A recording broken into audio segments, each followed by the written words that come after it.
একটা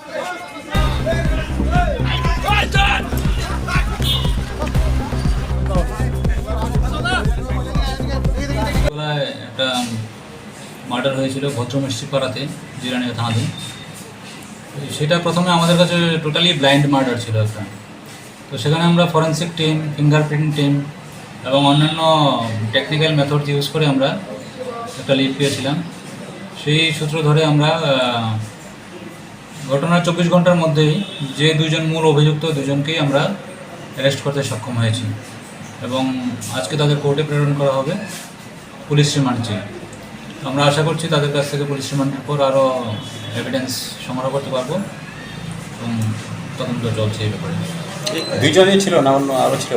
এখন পর্যন্ত ইনভেস্টিগেশনে যেটা রিভিল হয়েছে সেটাতে দুইজনই ছিল। তো আমরা তাদেরকে পুলিশ রিমান্ডে এনে আরও জিজ্ঞাসাবাদ করবো। প্রাথমিকভাবে কি কোনো স্বীকারোক্তি দিয়েছে?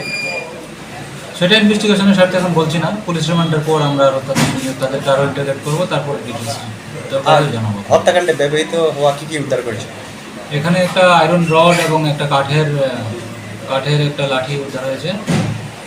সেটার মধ্যেও আমরা অনেক এভিডেন্স পেয়েছি, সেগুলো প্রিজার্ভ করা হয়েছে। সেটা 448/302 অফ IPC সেকশনে কেস রেজিস্টার হয়েছে। একজনের নাম রীতা দেববর্মা, অন্যজন বিশ্বদেব বর্মা, বিশাল দেববর্মা।